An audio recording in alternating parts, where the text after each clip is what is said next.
Hey, thank you so much for checking out this video. In this video, we'll be talking about preparing for marriage financially. It's a part of our Preparing for Marriage series, and we invite you to watch the rest of the series as well as you prepare for marriage or as you continue in marriage. Yeah, if you're already married, these financial tips may help you or give you a different perspective in terms of managing finances. So this is definitely one of those videos you want to watch with your partner. Yes. Even if you want to watch it by yourself, first vet it to see whether or not they would agree. You want to approach finances together. So we are looking forward to sharing this topic with you. It is something that has been just a great experience for us in terms of pooling our finances and overcoming our debt as a couple. It has really transformed our life. All right, so let's get into this video.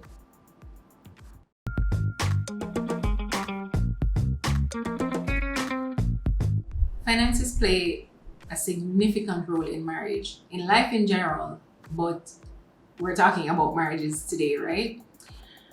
Managing finances well gives you a freedom. Yeah. Gives you a freedom to enjoy all that life has to offer, to enjoy your spouse, to reduce tension, to reduce stress in your interactions between you and your spouse. And the statistics are there to show you how many marriages are in trouble because of finances, financial struggles. And finances help to position, proper management of finances position you to be able to acquire your first home, to buy a new motor vehicle if you need to put your kids through the kind of school or college that you'd want them to go. It will determine your quality of life if there's a medical decision that needs to be made or the quality of care you can receive. Yes. So it has a very, very big role to play. Yes. And so we are not advocating that money is the most important thing, but we are saying that good financial management is an important part of your marital preparation, regardless of how much you earn. Yeah. It is important. Yeah. So when we're talking about marriage, we're talking about two persons who are coming from two different backgrounds, two different perspectives, two different sets of experiences, and possibly two different thought processes as it pertains to money and money management. And you're now coming together as one for a lifetime. Yeah. Right? But regardless of those differences, what is most important when you're going into marriage when it comes to financial management is agreement. Yes, and we can't stress that point enough. Being on the same page, regardless of either approach that you take. And we're going to share two key approaches that we see or that we would advise couples to consider when we are counseling them. So the most important thing, again, just be sure that you agree.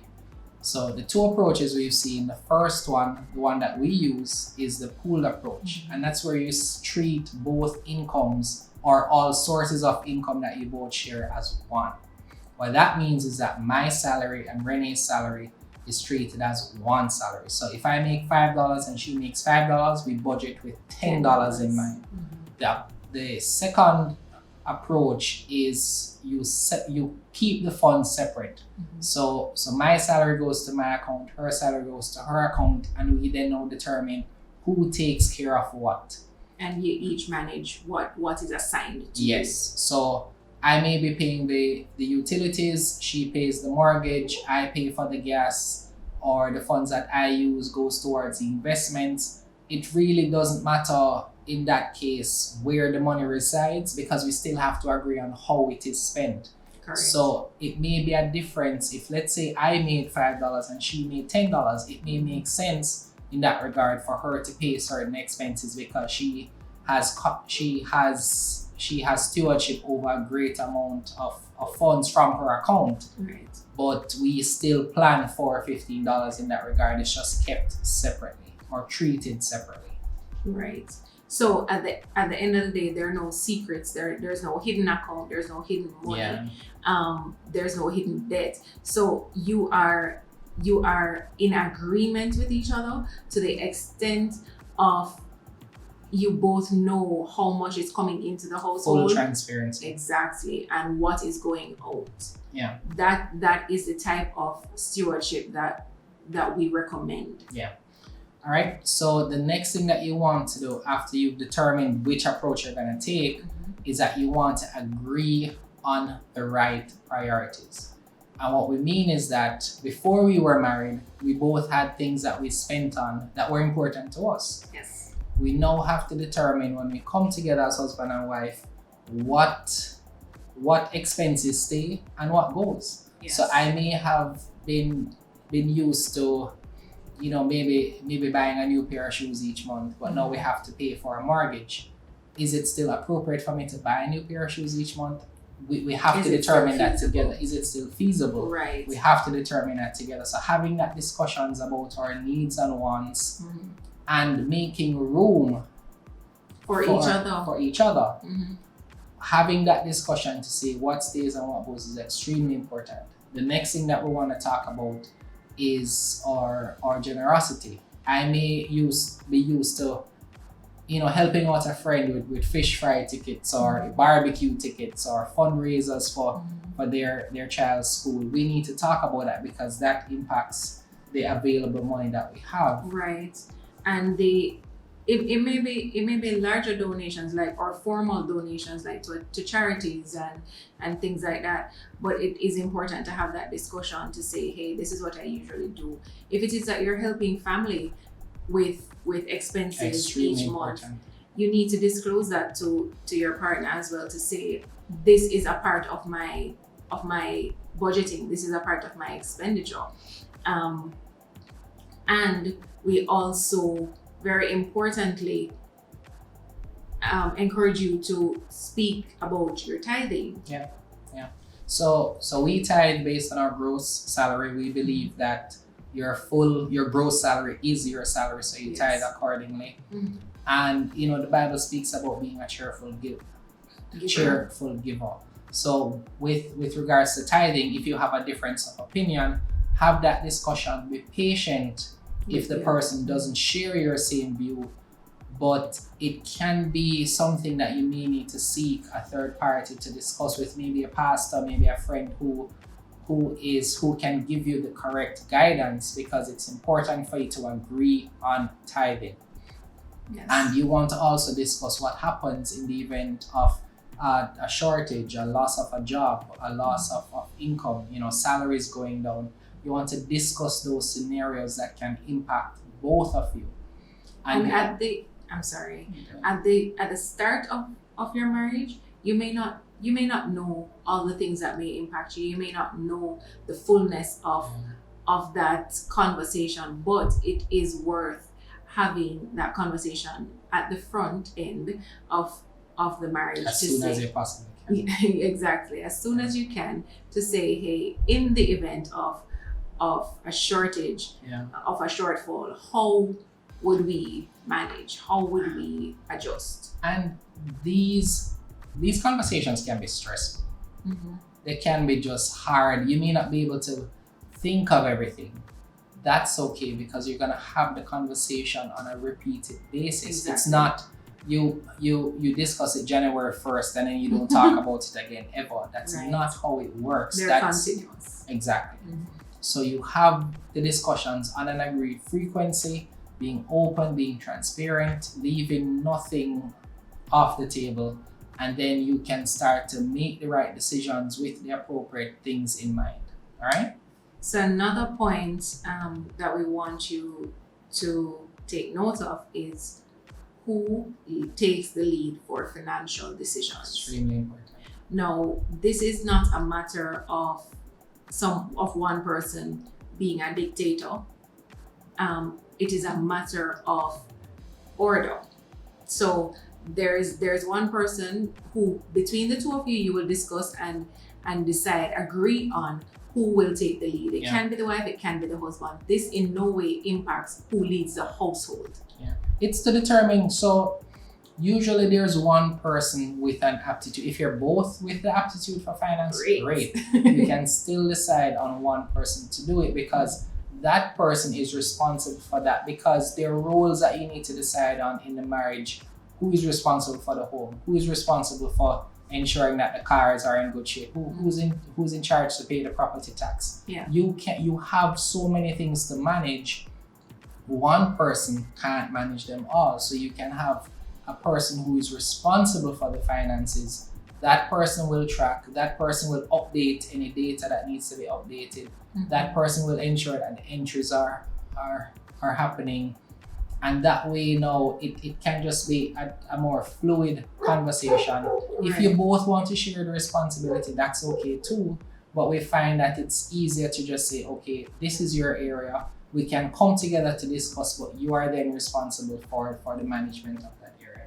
Exactly. So you come together at whatever frequency you determine, and you have that discussion. You have the discussion about the finances and what is your current standing, what adjustments you need to make, if any. How will you proceed for the next period, whatever it is. But then one person is responsible for tracking and reporting and all of that. And it may sound a little formal, it may sound like a business, but the truth is that this type of tracking is very helpful in getting you in order, getting your finances in order, so that you can benefit from. It is very unlikely that you're gonna hear a couple who has made the steps from debt to being financially free that didn't take this approach of tracking, of being mindful of everything, because you can't get to a place of financial freedom if you don't know where your money is going, if you don't have an assigned and agreed approach, because we're talking about being financially free as a couple, right? It's easier when you're doing it on your own, but as a couple, you have to have some formalities in place to make the process easier. Right, because though the two have become one, you still have two separate brains, and you still have two lives living, and you may not be able to feasibly track everything, everything that the other person is doing. So coming together at those intervals is very important, and just being open with each other, being willing to keep each other accountable for what the planned expenditure was, not taking offense when one says, hey, when the other person tries to keep you accountable. Right. So even in that, you need to have agreement as to what approach will you take to this accountability perspective when it comes to your agree finances. On the right words to say, because you want to do it in a way that is conducive to you being able to work it out, because you will have slip-ups. One person may agree to spend 5,000 and they spend 6 or 7,500. The point is, those situations should be a point for discussion. It should be a point to get better. Okay, was it a realistic budget? Did we set it too small? Should the budget be 7,500? Because if every month you're spending 7,500, you agreed on that expense as a need or a want, it may be that the budget needs to go up, because $5,000 is not realistic for that category of expense. Right. So as we talk about budgeting, there are some pointers about what a budget is and what it isn't. Let's start with what it isn't. A budget is not just a list of expenses.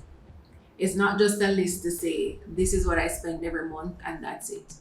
That's not a budget. Yeah. That's just a list, right? It's a shopping list. Yeah. So, but what a budget is, it is you taking into consideration what you earn and what your prioritized expenses are, including savings and investments, tithes, right? Any needs and wants, as would have been mentioned before. Expenses, variable expenses, Yes. Annuities. Unplanned. So insurance, maybe for the home, insurance for the car, buying your gas. It's accounting for those things, but also being sure that it's not a fixed, it's not set in stone. It has to be flexible. fluid. It has to be something that serves as a talking point for you to see how best it serves as a guide. As a guide, right? Yes. All right. is a guide. So the next thing about a budget is that it needs to be flexible, and that's what we were alluding to before. Because if your expense for cable is $5,000 each month, you cannot budget $3,000. It's not. It doesn't make sense. Yeah. So if it is that you've listed out all your expenses, and typically we find when you list out all your expenses, it's usually a little bit more than your income. It happens. Don't freak out about that. List all your income, list all your expenses, and then you'll see opportunities to consolidate, because if you prioritize your expenses, then some things, like for example, if you can't pay rent and you have cable becomes less of a priority because you need to pay rent first. So when you list out everything, you can determine what things can stay. Right? And then the next thing about budgeting, it has some very significant advantages. It allows you to maximize your income. So you can make the best decisions about where that money goes each month. And how best to use it. Exactly. It provides a realistic view. Your budget should include everything. It will sober you up definitely to see where your money is going. Yes. It will serve to facilitate communication between you and your partner. You can then say, well, I see those, and definitely don't judge each other for the expenses that you have. Don't say, why would you spend that on that, and that's not necessary. Doesn't help. Yeah. And it serves to reduce tension and stress, as we were saying before, because usually when you both write out every expense and you look at it and you talk about it together, you're like, okay, it's out there now. What can we agree on? What can we work out to say, okay, I like to buy watches, Renee likes to buy stationery, whatever she likes to buy. Exactly. What is the appropriate balance? You know, when do I get to buy that watch? When does she get to buy that stationery? We can agree on that. We can agree on a personal allowance for each of us as to how that money is going to be spent. So I can determine from my personal allowance when to buy the things that are important to me, that after we've taken care of our needs, I have room to do this. So to close out this section on budgeting, we'll share with you, and we'll share a screenshot as well, about a budgeting template that we used when we were just having a conversation about how to overcome our debt, how to manage our finances together. And though our management of our budget has evolved, because we have a more granular template now, this is an excellent starting point. It factors in both incomes. It shows you the different expense areas, and at the end of it, it shows you a remaining balance, a variance for your budget each month that can be extremely useful. It helps you to budget for an entire year. Yes. So what we recommend in using this template, again, as we said, list out all your expenses. Be mindful of the expenses that are annual. Be mindful of the expenses that you have every few months. So the insurances. The insurance. So maybe a gardener. Maybe you're going to the dentist. All of those expenses that you don't have month to month, but you know you're going to be doing 2 or 3 times for the entire year. So we definitely hope this template helps you. To get access to the template, send us an email at lovingtothemax@gmail.com, and we'll forward it to you. Okay. So the next area that you want to focus on to prepare yourself financially for marriage is the area of debt. Now, depending on the age you get married, depending on the life stage that you get married, you may have a certain amount of debt that you've taken on, whether it be a motor vehicle, whether it be student loan, whether it be credit card debt. You want to first be open, share, and disclose every debt that you have. Even if it's a personal loan that you took, be sure to disclose it before you get married. If you're already married and you have not made that disclosure, do it as soon as possible, because it can significantly impact the other person if these debts aren't declared. One person may pass away, and now another person is surprised that they have to now take care of these debts on behalf of that person. And even if the person hasn't passed away, just the pressure that one individual is under because they are trying to manage this debt by themselves Yeah. impacts the relationship between them and their spouse, because the tension is there, the stress is there. It has nothing to do with the other person. They're clueless because you haven't told them about this debt, and they're just wondering, why are you so pressured? Why are you so stressed? And it becomes, why is money so important to you? Why can't we go to take that vacation? Yes, and it becomes a point of contention between you as husband and wife, when really, if you were transparent with your partner to say, I have this debt, and this is what is stressing me, it would allow the person an opportunity to help you through it. Yeah, and it may change the decisions that they make. Yes. So if you're having a conversation and you haven't disclosed your debt, it's a skewed conversation. It's a one-sided conversation, right? So after you've made that disclosure, what you want to do is you want to talk to each other about debt in general. What's you want to understand each other's risk appetite. You want to understand the differences that may be there in terms of approach to debt. One person may be for loans, the other one may not be. And even if you're both okay with loans, maybe the type of loans. So maybe one person may say, I'm okay with a mortgage. The other person says, no, I want to save and buy my home cash, and I'm okay with taking a car loan. So you have to get very specific about these conversations, because it can greatly impact the options that you have and the decisions that you make going exactly. So you want to also, in addition to understanding the risk appetite and the differences of approach that may be there, you want to understand and talk about the true cost of debt. And what we mean by that is the limitation to your lifestyle, the limited choices that debt will give you. Because if we decide to buy a house now, it means a limitation as to where we can go on vacation. It means a limitation, maybe we have to sell one car and only use one car.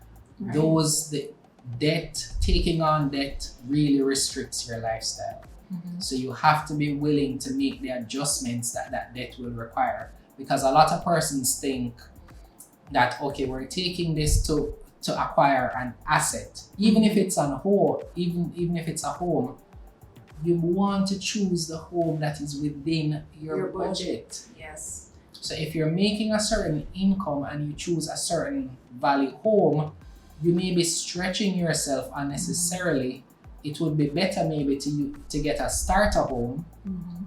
So some persons may buy a home with 4 rooms because you're thinking 10 years from now, 15 years from now, we'll have 3 children.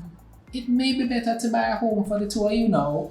Then as your income increases, as you get further in life, you sell that home or you keep that home and you buy another one at that point. But don't take out a 4-bedroom house on a salary that really can't stretch to that point. And while some may look at it as future planning, you also have to be responsible in your stewardship of the funds that you do have available. And you have to live in the now. Is the debt that you are taking on really worth the stress that you would be taking on to manage that, to afford that, to manage that debt and that lifestyle? Jermaine used the example of a home. What I want to say at this point is that a home, though it is considered a major asset, it is not indispensable. So don't feel it may cost a lot to maintain. Don't feel like because you've bought this home, you have to keep it for the rest of your life or for the full duration of the mortgage. You don't have to. You can purchase a smaller home to start. When it is that you're in a better position, sell the home and buy another. It's not indispensable. Same with vehicles. So though you want to plan ahead, you want to plan for the long term, do not box yourself in such a way because you're thinking that, oh, I have to buy this home because this is where I'll have to live for the rest of my life. It's not. You're allowed to move. So give yourself you're allowed that to change freedom. your car. Give yourself that freedom so that you as a couple are able to make decisions based on where you are in your life in at that particular time. stage. Right. Okay, so the next thing about the true cost of debt, we mentioned it before, but we want to emphasize it again. The stress, the anxiety, you know, when you receive your salary each month, and you see that big payment for that loan that you took, it can cause a certain amount of burden, because what we found is that persons may plan to cover a debt from additional income, a side hustle, and not their primary salary. When their side hustle is gone, it puts pressure on the primary salary. Yeah. So you want to enter into it carefully and understand the true cost of that debt. And though we've been mentioning debts like car loans and mortgages, we do know and understand that there are other types of debt that may be out there for whatever reason. Maybe you borrowed a loan, maybe you borrowed funds to fund a business venture. Maybe you borrowed to go on a vacation or to purchase some things that you just wanted to purchase because, or maybe you borrowed to clear a credit card. Whatever reason you have for having that loan, or what we do know is that just having it can be a source of pressure and stress. So be careful about how you take on debt, but also be very transparent with your partner. Once you're in the debt, already have disclose it. Yeah, because otherwise it would be bringing another layer of complication and stress and pressure and tension into the marriage. So since Renee mentioned, credit card, we mentioned it here. Credit card is debt. Yeah. We wanted to understand it, so we didn't really separate it to talk about it in that way, because it is debt. And though there's a theory that you can clear your credit card each month, what we'll say regarding that is that what a credit card will do is cause you to spend more. It actually shows when you have a credit card, you spend 20 to 40% more than you would have if you didn't have the credit card. Right. So if you don't need the credit card, don't use a credit card, or set a limit. What we do, for example, is use a credit card to cover our utilities. So we have a credit card that gives us cash back. So our expenses now, every quarter we may get cash back. And that in a way is savings. That is savings that we can then now say, okay, all right, we got X amount cash back, so we have less to pay in that month for the credit card and so on. But we have found, as we said before, it causes you to spend more than you normally would. So it has to be managed carefully, because you won't have the same patience if you have a credit card. Yeah, and it's not, so we're not saying that credit card management is impossible. We're just saying that it requires discipline. Yes. And if you are choosing to continue with a credit card or to take out a credit card, be mindful of exactly what Jeremy just shared, the tendency to spend more once you have a credit card, because it gives a false sense of available cash. Yeah. But it is really credit. Yeah. It is really a loan until you repay it. Yes. So think about it in that context, knowing that yes, you will have to repay it, and knowing too that if you don't repay it, the interest rate is ridiculous. Significant. Yeah. Right? So it's definitely not within the scope of this video to talk about overcoming credit card debt. If that's your position, let us know in the comments below if you want us to do a video specifically about how to treat a credit card, how to overcome credit card debt and things like that. Let us know if you're interested in that, and then we'll do a video on it at that point. So another point that we would have mentioned earlier is generosity. It's a point for you to discuss and agree on. How will you function in this area? How will you give as a couple? How will you be donating? Who will you be donating to? Is this even a consideration for you? Is this something that you want to be a monthly expense, an annual expense, a quarterly expense? How do you want to manage this aspect? When it comes to family, if you have family members in need, how will you assist them? Which funds will that come from? Will that assistance come from? Are you Are you willing, are you in agreement with helping each other's families out if necessary? You know, these are discussions that you need to have. Definitely need to have. Because it's not impossible for persons to need assistance. It's not impossible for either one of you to have a family member in need, or even a friend, or just or it may have been that when you were single, when you were on your own, you were donating in a particular way, but now that you're coming together, there has to be a different type of consideration as to how you go about that donation.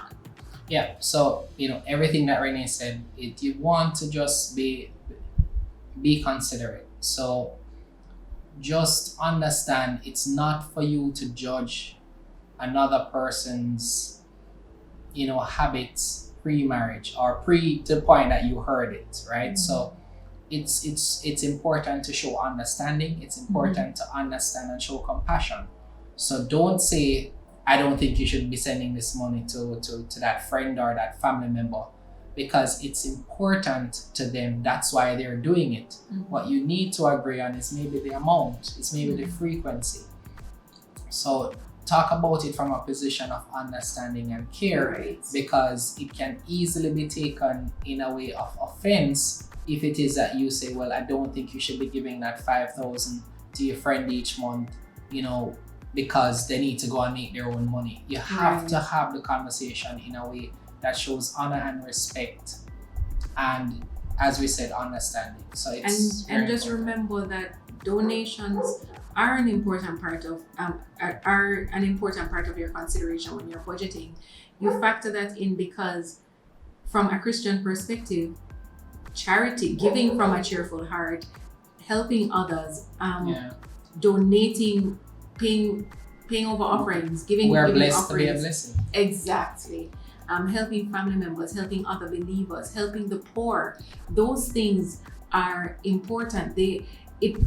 It's so important that Jesus left it as a command for us to help the poor. So let's not neglect that in all our planning. You just need to have, as we said, agreement in that area. So you don't want to, if you're giving to charity behind your spouse's back, that's not honoring God. That's not honoring God. No. So the most important thing is that you agree. And the truth is, if it is that your spouse would disagree, maybe it's an opportunity to discuss what they believe their priorities are, because it could be a disconnect with them not feeling like yours. What we usually see, a person may judge a particular action if they don't feel equity in a certain area. So if they don't feel like there's an openness and a consideration for the things that are important to them, they may judge what you're doing that is seemingly selfish or just for you. For you and not for both. Yes. Right. So the final area I want to speak about in preparing for marriage financially is 3 very, very, very important areas. And we hope that you have stuck around to watch this part. Well, clearly you have if you're hearing this part. But this is a part that many persons overlook. They don't think about or spend the right amount of attention to these areas. It's the area of life insurance, health, and illness, right? And I say health separate from illness, because there's health insurance, there's health considerations, and illness. I'll speak about it. So it's three separate areas. Well, and there are the preventative measures when it comes to health, whether it is your gym membership or your nutritionist or whoever it is, whatever it is that you're doing to maintain your health. Exactly. That is an expense. There is a cost to that. And then in the case of illness, paying for those illnesses or preparing in the event of unexpected illness, etc. That's a different expense. Yeah. So the first area, life insurance. Life insurance is not about the person being insured, it's about the other person. So it is something that you definitely want to talk about. You want to have it in place. You want to agree on the right type of coverage. You want to talk to an insurance advisor together and be sure that you get multiple perspectives on it. Don't just speak to one agent that may be pushing a certain plan because it's more beneficial for them. talk to multiple agents, talk to persons who are experienced in the area. But the important thing is that you decide on both of you having insurance, because if you lose that person to illness, or there's a surgery, or there's a disability, then it will help you cover that expense. Right. You also want to think about this in terms of maintaining your lifestyle after death. So if somebody does pass away, that if that person's income is now a gap in the budget, so if there's children to consider, if there are mortgage payments to consider, you now will have that policy to be able to supplement that income. It's a situation that many people don't like to talk about because it's seen as being negative, or you being like you talking doom and gloom, but it's important to just consider it. All right? Yeah. And it's I think from a spouse, the perspective of a spouse, I would like to know that if I pass away, my husband is still able to cover all that he needs to cover, and that he doesn't have to sacrifice a whole lot because I'm not there anymore, and vice versa. Yeah, it's something that we don't usually think about when we're young.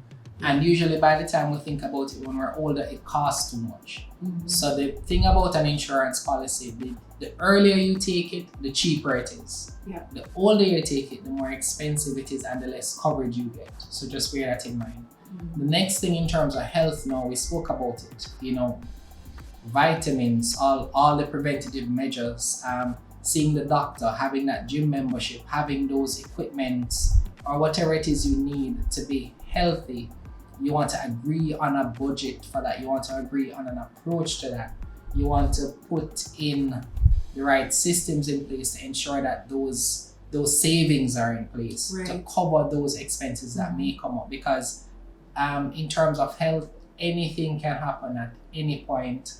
And now, if you're in a position where you weren't saving towards it, you don't have your emergency fund, or you don't have the appropriate insurance, then you're now left to having to clean out savings or to borrow to be able to cover that expense. So it's extremely important to discuss that.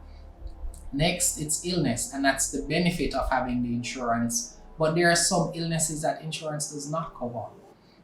There may be hereditary considerations. There may be just things that are injuries that may be here that could possibly long-term affect one person's ability to earn an income. Mm-hmm. You want to have those discussions, how we're going to treat the medical bills, how we're going to treat it if our parents aren't well, things like that. Do you want to have a separate savings account? Do you want to have not a savings account? Do you want to have an investment account that you use when it comes to those emergent situations? Do you want to have a particular approach to just prepare? Do you want to have savings? Do you want to have investments? Do you want to do something else? Whatever it is that you want to do to cover it, we're just saying consider these areas, have the conversation, and agree on how you want to approach it.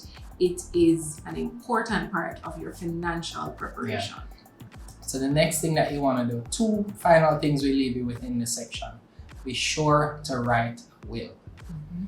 Immediately as you get married, you're able to write a will that includes your spouse. If you have children to consider, if you have family members to consider, write a will. A will can be written and updated every few years. Speak to a lawyer, or I believe in some cases you can go and purchase the will document and write it yourself. Either way, get it done. The last thing we want to do is be sure now to disclose any accounts. If you want to add your partner to your account, give ownership, give instructions even to that particular institution that, okay, I'm married now, my maiden name has changed, my address might have changed, my surname has changed. Yes. So you want to just have that conversation and make the right preparations, because if you should pass or the other person passes and you don't even know that account exists, you don't even know those funds are there, or you may know it's there but you don't have access. Mm-hmm.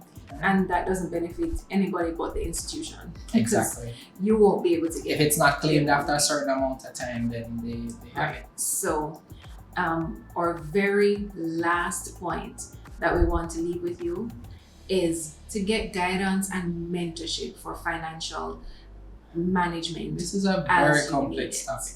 There are so many things to discuss. There are so many different ways to discuss it. Yeah. So what we try to do here is just give you at a very high level some areas, some talking points to prepare you for marriage, or if you're married, some talking points to get you on the right track.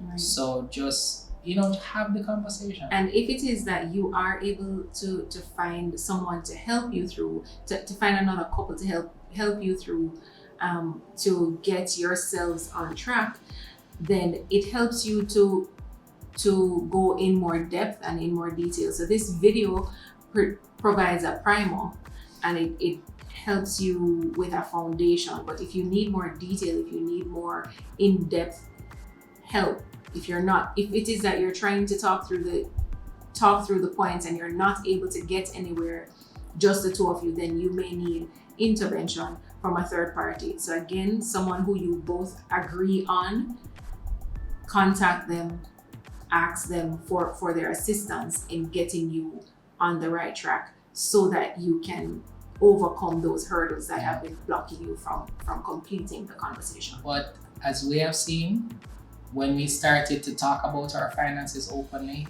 when we took a united approach in overcoming debt, when we took a united approach in relation to our investing, in a very short time we were able to overcome debt, we're able to purchase our first home, we're able to live in a more fulfilling way, because the era of finances was a very great source of stress and anxiety and frustration for us. But it's now an era that we can speak about openly, and it takes the pressure off living together, because we're not worried about whether or not the light is gonna be cut off.